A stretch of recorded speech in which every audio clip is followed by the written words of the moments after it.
Hey guys, Zack here, and this is my review of Trollhunters, Tales of Arcadia.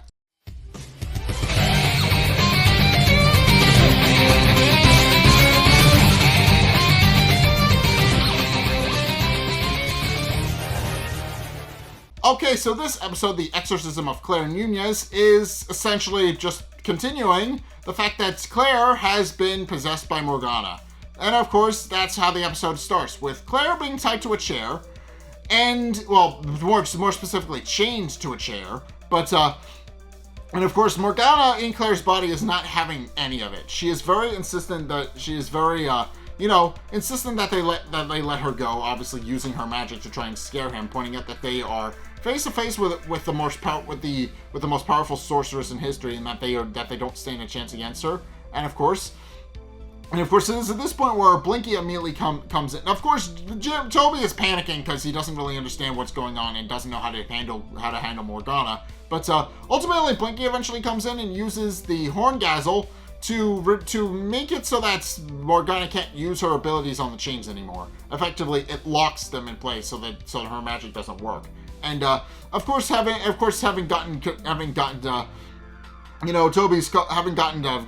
Jim's call, they do try to figure out what exactly is going on. But of course, Claire, or rather Morgana in Claire's body, is very insistent that this won't hold her, and that she will eventually come free, and also devour their souls, which of course causes Toby to become very rattled and panicked, of course, pointing out that he doesn't want his soul devoured. But of course, Jim is not entirely sure what's going on with Claire, and neither is Blinky, because he doesn't fully understand who's possessed her. But of course, it's at this point where Jim asks that he has a rough idea, and asks Blinky if the name Morgana means anything to him. And of course, Blinky immediately starts panicking, because she knows exactly who Morgana is, and then proceeds to explain that while the Morgana possessed Claire is just kind of rattling off nonsense and just kind of shouting, how she is the most powerful sorceress in history and all these other things. I wasn't particularly paying attention. I just know she has a lot of fun dialogue that happens kind of in the background, and also has a lot of really fun little funny moments, like how throughout the episode she keeps trying to bite Toby, which is funny. But of course, it's at this point where Blinky proceeds to explain their background, Morgana's background, explaining that her full name is Morgan Le Fay, and that she was Merlin's assistant, which an apprentice. Which of course she immediately snaps back at him, pointing out that she spits on his name and his grave. Which of course causes Jim to realize that they must not have had a very good, healthy relationship if she hates him so much. And of course, Blinky does continue, pointing out that yes, they did not have a great relationship, because ultimately Morgana turned on Merlin, and they had to fight with Merlin unfortunately losing his life, or having apparently lost his life in the process, trying to keep Morgana sealed away. And of course, Morgana points out that she doesn't really, that all of this is ultimately just, talk, and points out that even if she's here, she's managed to get herself free even for just a moment, and claims that thanks to Claire's help, Gunmar already knows how to bring about the Eternal Night, and also tells them that they should just accept the inevitable, which, while using her magic to just kind of pull up a pillow so that she can be more comfy. But of course, this causes Blinky to immediately start worrying, especially since he hasn't heard back from Arg in a while, and ultimately does point out that Arg is that obviously they've got bigger things to worry about, and wonders if they can actually save Claire. And of course, Jim asks Blinky if he has any ideas, and Blinky of course points out that he doesn't. So they call the next best person to help, Strickler. Of course, Strickler immediately arrives, a little sore from his car trip, but he comes in, does notice that things in the house are just a little bit off, because there's missing furniture because of the fight with Morgana last episode. He's hearing screams coming from upstairs. He's not entirely sure what to make of anything, but he has a bunch of material stuck under his arm in a duffel bag, and he climbs up the stairs. And of course, he immediately comes into Claire's room and does discover what's going on about how Morgana is kind of running loose and is just kind of causing problems and trying to mess with Toby and is just throwing a bunch of furniture at them.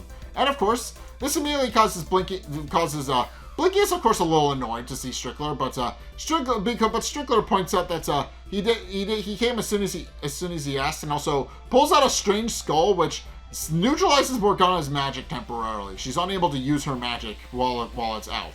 But of course, then proceeding to pointing out that he got Jim's words, a message as quick and came as quick as he could. Proceeds to bring everything he needs, including the Book of Gahuel, which of course does point out which Blinky does point out is dark magic, and that obviously Jim has tried to avoid dark magic as long as he could, but obviously Strickler points out that Jim has now found himself in the deep end of it. They have no choice. So of course, it's at this point where he proceeds to start reading through the book and tries to figure out how exactly it is that Claire has suddenly become possessed, because it doesn't make a bunch of sense. While Morgana is pissed off that one of her own changelings has turned against her, claiming that she made him, and is upset that he isn't serving her. But of course, she starts pulling out he starts trying to figure. Strickler, of course, ignores her and starts trying to figure out what exactly it is he's supposed to figure out. But in the process, one of the things he pulls out is a flashlight, and it's discovered that Claire doesn't have a shadow, which of course they note is weird. And of course, skimming through the book again, and eventually spying the shadow staff in the corner. Eventually retrieving it because he realizes Morgana is trying to grab a hold of it with her magic.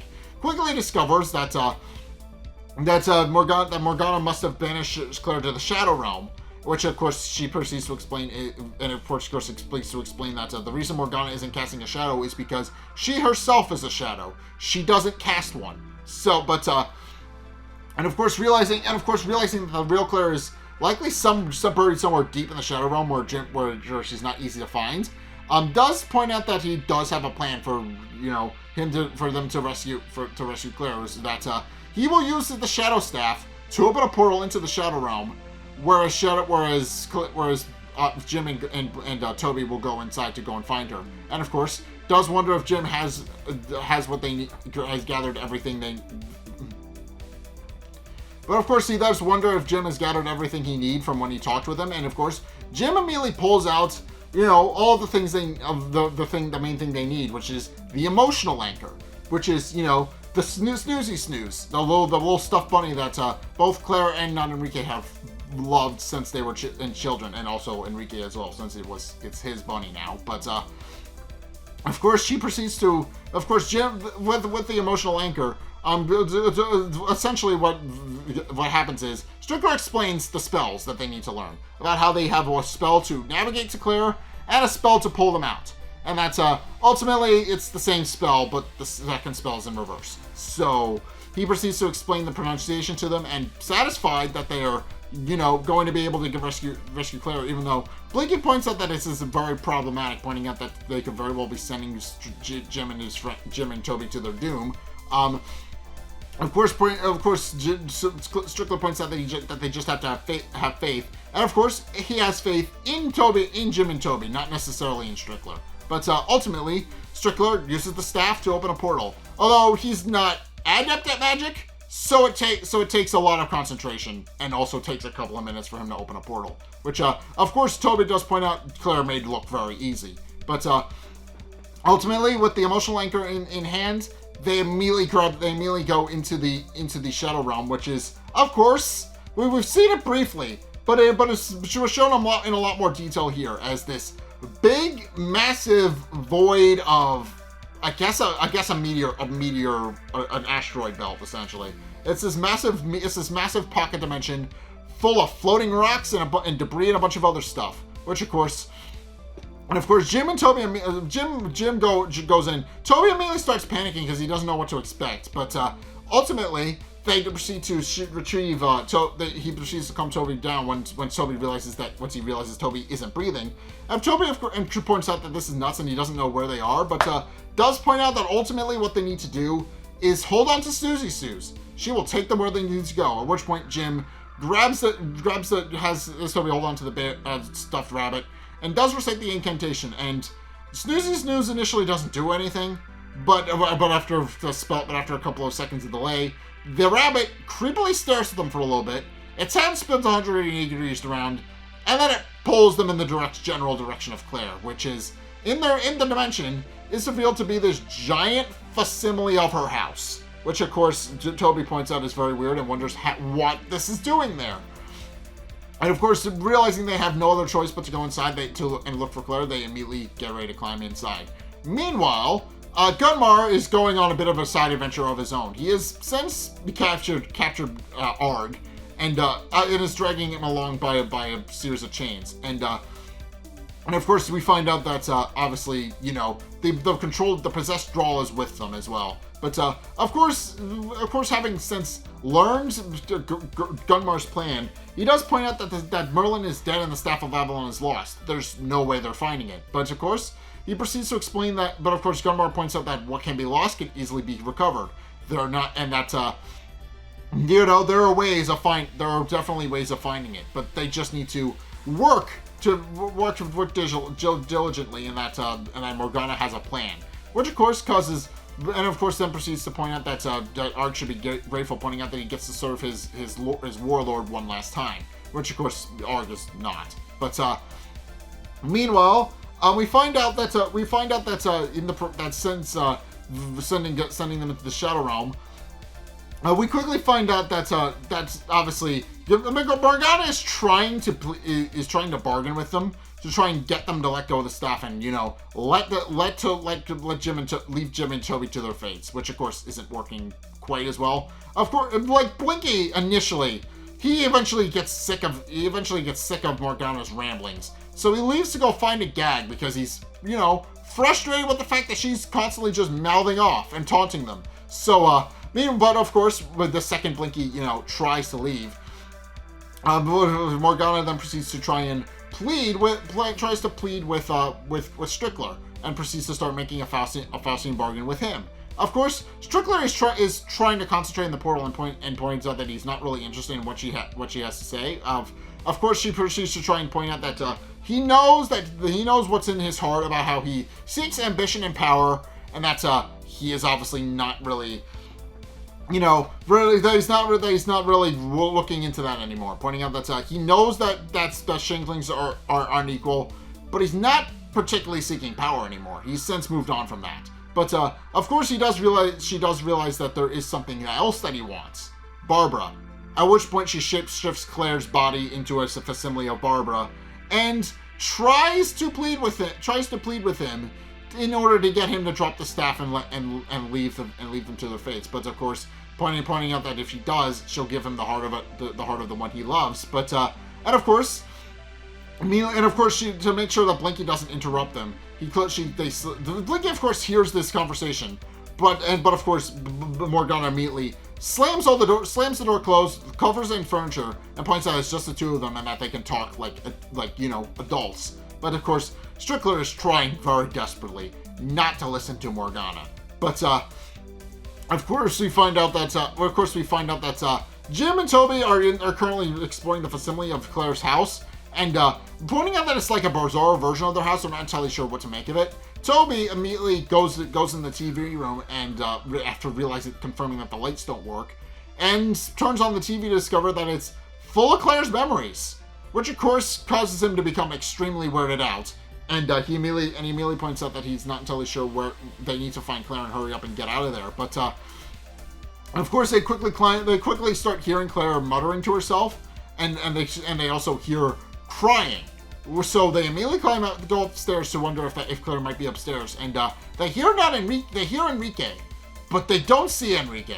They hear him crying, but they're not entirely sure what's going on. But it's of course at this point where they see Claire come in, and she immediately scoops up the quote-unquote Enrique, which of course causes them to try and get her attention, but quickly discovers that they can't. She can't see nor hear them, and of course are trying to poke her, and they realize that she can't see anything. So they're realizing how they're not going to be able to get, and of course Toby immediately realizes that this is bad, pointing out that they're not going to be able to get Claire out if Claire doesn't even know she's gone. So they immediately panic. But it's of course at this point where obviously so Strickler is still trying desperately to stop Morgana from, you know, seducing him with promises of Barbara's heart. She of course is still once again insisting that he let her go, that he lets the staff go, and that they ultimately, you know, she'll ultimately give him the heart of the woman he loves.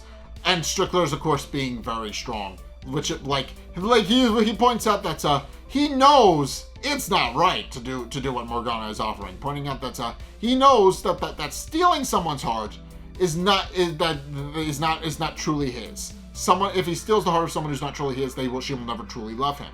Which implies that he wants to do it the right way with Barbara this time. He's learned his lesson from the last time he tried to, you know, emotionally manipulate Barbara to keep Jim at arm's length. He wants an actual relationship with her this time, not just whatever Morgana's offering.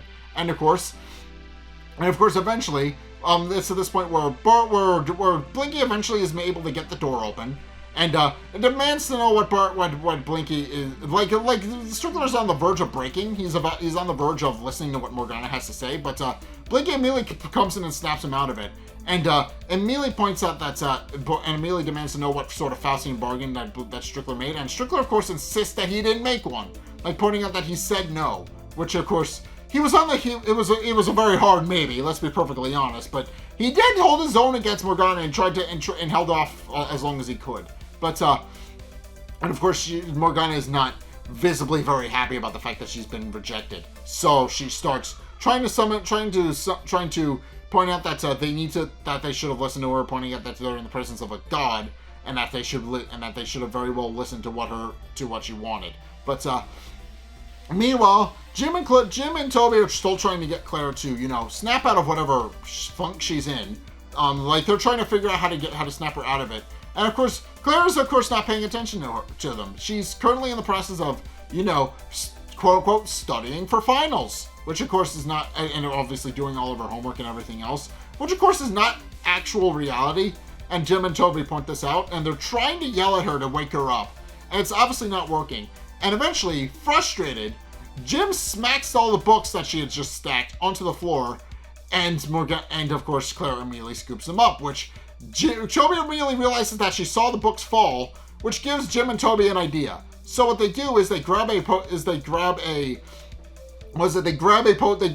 notepad and it starts and make it start quote unquote floating. At which point they write a message onto it, and of course Claire has no idea what's going on. She starts throwing things at them, but because she doesn't fully understand what she's seeing. But eventually they are able to get them to write a message down, telling Claire that where she is, and that what's happening to her isn't real, and that she needs to wake up. Which of course she slowly does come to as she realizes that as the world around her sort of crumbles in, and she realizes that she's trapped in a facsimile of her own house, and eventually is able to see Jim and Toby. Which of course causes her to realize what's going on, and ultimately concludes that she might be dead because she thinks she's some sort of ghost. But obviously they point out that no, she's not dead. She's just trapped in the spirit realm, and Morgana has taken her body. So they point out that they need to get her back as soon as possible, but they have a plan for that. And they proceed to reveal that they have her emotional anchor, which is obviously Snoozy Snooze, and that's they're going to use the spell to get them out. But quickly discover that Jim and by extension Toby have forgotten how to actually pronounce the spell to get out. So unfortunately, Claire becomes very upset with them. But and of course, to make matters worse, it points out that they have to do it the hard way because, you know, now they're not going to be able to get out. So but of course, right at this exact moment, it's at this point where Morgana finally becomes fed up with Strickler and Blinky, and uses her magic to make Strickler drop the staff, and then sends it into the portal he made, essentially disconnecting them from the Shadow Realm, which of course makes them realize that they might be in a bit of trouble. But and of course Claire and Toby do realize that there is now no longer a light that marks their way home, which makes them realize that they're too late and they're probably trapped inside the Shadow Realm forever. But then they discover the staff and that Morgana is controlling it, and they quickly discover that in order to get home, they are going to need to figure out how to get it back. So they proceed to kind of try and chase after it. Jim, of course, tries to grab onto it, unable to really get a good firm grip on it. And Morgana realizes they're trying to get a hold of it, so she tries to shake him off of it. But ultimately, they try to start fighting, and obviously they start to fight. Obviously, Strickler and Blinky are only seeing like half of this exchange. They have no idea what's actually going on. But and of course, Strickler points out that realizing they may have no other choice, does ask Claire to forgive him. At which point, he pulls a knife, which of course he with his intent to actually kill Claire. Of course, Blinky tries to plead with him, pointing out that he can't do that, and is trying to, stop Strickler from stabbing Claire. But he insists, but of course, Strickler is insisting that he has to, pointing out that they're in way over their head, and that they're dealing with the Morgana. They have to kill Claire to save everybody. Which, of course, pointing out that 3 lives have already been lost, and he's worried that 2 lives have already been lost, and he's worried how many more that Morgana will claim before they're able to take her out. But, of course, once again, they start insisting on it, and when it's at this point where Claire inexplicably gains a new ability. Like, she starts chanting a spell that she admits she doesn't know how she knows, just that it's suddenly in her head. So, she starts chanting a spell, which, as we find out, is the spell that Morgana uses to summon the staff. And of course, this causes the two of them to start getting into a magic tug of war, with both of them fighting over control of the staff. And of course, Morgana is of course visibly her aura is just visibly deteriorating as she tries frantically to just kind of keep control of the staff while Claire is fighting back. And of course, Morgana insists that Claire get out of her head, pointing out that she is not going to that it's her staff and that she's not allowed to have it. And of course, Claire points out that the staff is no longer hers, and points out that she has since made it her own, and now she's taking it back. At which point, she does of course use her magic to eventually get a hold of get a firm grip on the staff, and is able to dispel Morgana's magic around it, while also pointing out that she's stronger with it than her, and that it's obvious, uphill battle. But ultimately, Claire is able to get a hold of it, and is able to pull the obviously Strickler is very visibly confused as to what's going on, is trying again, so very much trying to stab Claire. But ultimately, Claire is able to get a hold of the staff, and she, Jim, and Toby cling onto it, and are immediately pulled out of the Shadow Realm. Claire and obviously, Jim and Toby physically emerge, while Claire only cyclically emerges, with the staff just kind of appearing in the room. And then Claire immediately lets out a scream because she realizes that she's very close to being stabbed. And of course, she does question what exactly it is they're doing, and wondering if they were actually going to stab her with it. At which point, Blinky and Strickler trying to clear out the claim that they weren't trying to stab her. They're trying to cover up for the fact that they almost stabbed an innocent person. But they also proceed to point out that they were just gonna cut off her bindings, which of course, Claire of course points out that they then proceed to ask if Morgana is still present in her body somewhere, and Claire points out that no, she doesn't feel Morgana's mind invading her thoughts anymore. So, but of course does point out that she feels different either way. At which point she demonstrates that she has picked up some of Morgana's tricks. As Blinky points out, she suddenly is able to summon her staff at will, and now has some of Morgana's abilities due to them sharing a body. Like, case in point, being able to pull her staff toward her, couple of other things. But of course, it's this point where obviously they point out the far more worrying matter about how Morgana has used the Eternal Night, has taught Gunmar to bring about the Eternal Night, and that they might be in trouble. At which point, of course, it's at this point where Gunmar arrives at the temple where Angerot was first discovered, claiming that is the Temple of the Pale One, and bringing what's left of Angerot's remains. He then proceeds to, escort the mind-controlled Droll and the captured Arg into the base where while he into the temple while he explains that it should provide a hole for Morgana to punch through, pointing out that her magic is stronger there. And sure enough, after, adjusting some of the stones a little bit, eventually Morgana is able to appear, and of course at this point where she thanks Gunmar for summoning her. At which point Gunmar kneels in fealty and offers her the remains of Anger Rot as agreed. And of course, she offering up his eye, of course, because that's what he has as remains. But of course, pointing out that Anger Rot was very loyal to her and had served her greatly to take out all of Merlin's champions. She does ultimately point out that she's very happy to have him back, and then proceeds to declare that he had previously given up his soul for power, and decides to give it back to him, as well as some of her own to make him a little bit more powerful. And of course, now having been fully resurrected, Anger Rot is now alive again, and he immediately swears fealty to Morgana, declaring that this time he won't fail her and that he will help her to eliminate everyone. Which, of course, R tries to protest while everybody else kind of kneels in fealty as the camera just zooms in on Anger Rot and the episode ends. So yeah, obviously this episode is a big one. So obviously it's where everybody is now aware that Morgana is a threat.